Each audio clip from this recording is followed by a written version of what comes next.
Do you become the opposite gender at some point through the use of hormones or surgeries? And again, I think we require a metaphysical perspective. The Ship of Theseus. This is one of the most known philosophical riddles, and personally, I love this one. Imagine a big wooden ship. Every year, a plank from that ship is being removed and replaced by a different plank. At what point does that ship stops being the original ship and becomes a different ship? Or does it become a different ship? Similarly, you can ask yourself, at what point of taking hormones did you stop being a man or became a woman? Or when did you stop being a woman and became a man? Now, in the case of the ship, you could say that it consists of both substance and form. Now, substance is the material the ship consists of, whereas form is what substance gives the ship. The form is the essence of what makes that particular ship this particular ship. It goes beyond simply the shape of the ship, but rather goes deeper into its essential identity. If over a pretty long period of time all the planks get replaced, the ship still has its form, even though the substance has changed. But if you consider the substance gives way to the form, is it still the same form? Humans are even more complicated than that, because we are not inanimate objects, unlike ships. We need to add a psychological layer there. But if we first focus only on physicality, what exactly changes within you as you take hormones? Is it your form or is it your substance? You could say that you possess the same body as you always did, yet your cells are constantly dying and new cells are being created. Your skin is not the same skin you had 10 years ago, yet your form is the same. That's what makes synthetic hormones so fascinating, because on one hand they seem to change your form. You no longer appear as your original gender. You appear as the opposite gender. Yet the form remains the same, because your identity over time, your psychological identity over time remains. It still has the memories of you before you transitioned. Okay, imagine it this way. Here's you pre-transition. Here's you post-transition. Some of your substance and your form has changed at this point. Yet a portion of that substance and form remains. It's like, imagine example A, you have a brick house. Now you strip the whole house apart and you build a new house with the same bricks. In this example, this form has changed, but the substance remained the same. Example B, you have the same brick house, but this time you remove all the bricks and you replace them with the different bricks. Now the form remains, but the substance has changed. The use of synthetic hormones doesn't fall in either categories. That's what makes it so fascinating. And if we're still about to compare it to a ship, it's not about removing the planks and replacing them with something else. And no, something completely different is happening here to the ship's form. Imagine you put on the wheels on your ship and you're driving through the city, like cruising around you. Now, is your ship now a car? Or is it still a ship? Certain differences between a ship and a car are still very visible. Your so-called car is not running on any engine and using a mast and a wind power in order to move around. But this time on land instead of water, that has changed. You transformed your ship from a water ship to a land ship. But it's still the ship nonetheless. Essential part of what makes it a ship, the way it moves around, remains the same, even if the area it traverses has changed. And so far, I think this is the best way I was able to explain how trans women can compare to biological women. In a way, you take on a similar form, a similar role, but something within you, the mechanics, still remain the same. Now the question is, do we define a woman based on those external forms? Or do we define a woman based on those biological mechanics, which still remain the same? Let's say you still have the same skeleton, you still have sperm cells that you're producing, you still have XY chromosomes. And I think with that we are getting one step closer to defining what a woman actually is. And for that we need to move away from physicality. And this is the reason why I disagree with Matt Walsh. His definition, an adult human female, refers to biological sex, female being an individual with XX chromosome and a vagina. But there is something else that is missing in his definition. I mean, on a purely technical level, he's not wrong that a woman is an adult female. However, I think we are much more than our physicality, we are much more than our material body. It would be like saying that a human is a biological machine that eats shit and reproduces. Again, on the technical level, I don't think it is wrong, but it reduces us to a purely physical object and ignores the phenomenal aspects of our being. For we are not an inanimate object by any means. We have our own internal world, our own internal experiences. For that reason, we have more than just a instrumental function, unlike an object such as a ship, a car, a chair, which we give meaning to based on certain function. But we are complex beings, and our meaning is not necessarily bound to our function. And yes, you could say that eating, shitting, and reproducing is a human function, but it is not what gives meaning to the human experience. Speak for yourself, moron. Oh my god, that is funny!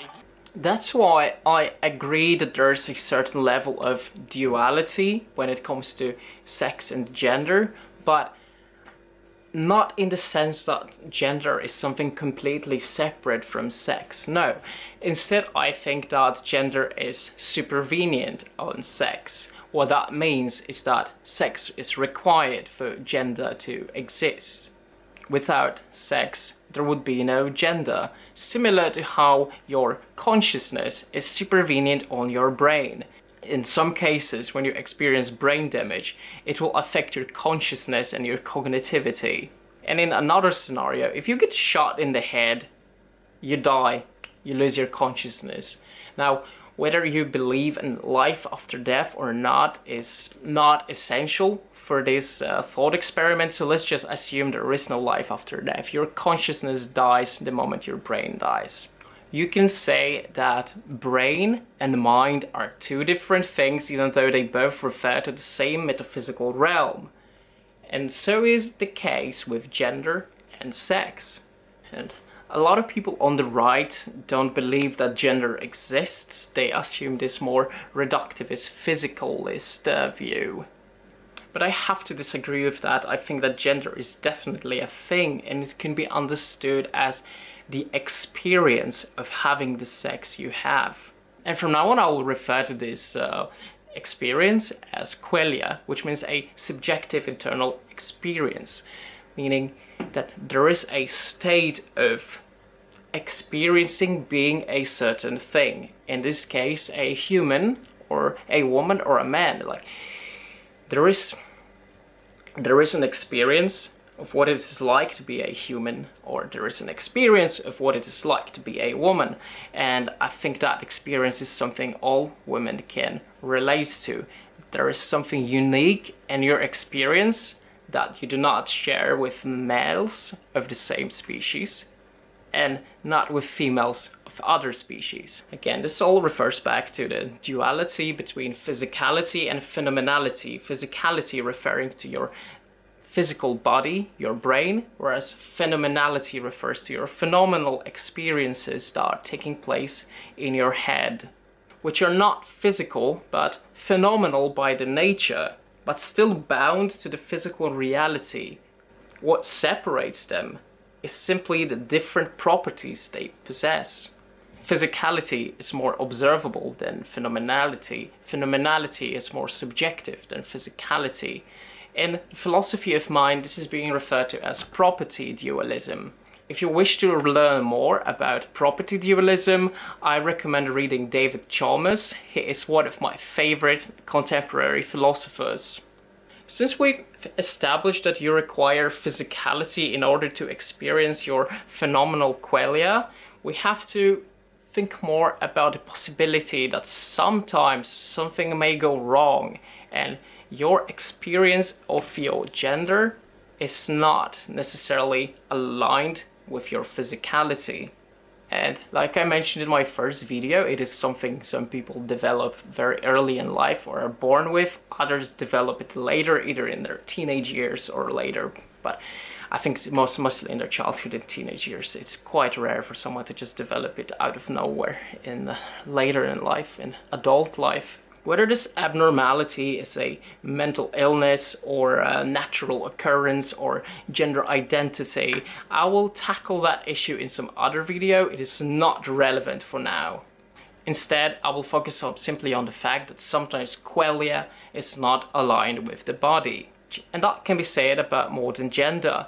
There are people who do not feel any connection to their bodies whatsoever. Have you ever experienced feeling like you're something more, like you are simply just your thoughts that are bound to your body and your body is limiting your possibilities? No, I think that women's qualia is unique to women and men's qualia is unique to men. But where do trans women and trans men fall in this category?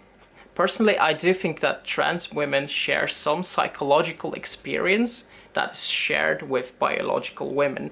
There's definitely an overlap, and as someone who used to live as a trans woman, there are certain things I can relate to when it comes to women's issues. But there's also an overlap between trans women and men. Trans women have, in most cases, been socialized as men, and the very experience of transition is something they certainly do not share with other women. As a biological woman, you are not required to take synthetic estrogen in order to develop secondary sex characteristics unless there is a developmental problem.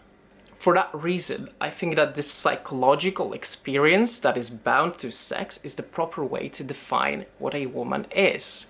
And in daily life, we put more meaning towards like a man or a woman than pure physicality. You know, when someone tells you to be a man, they don't tell you to have balls and XY chromosomes. There is a certain cultural aspect to that and expectation to what a man is.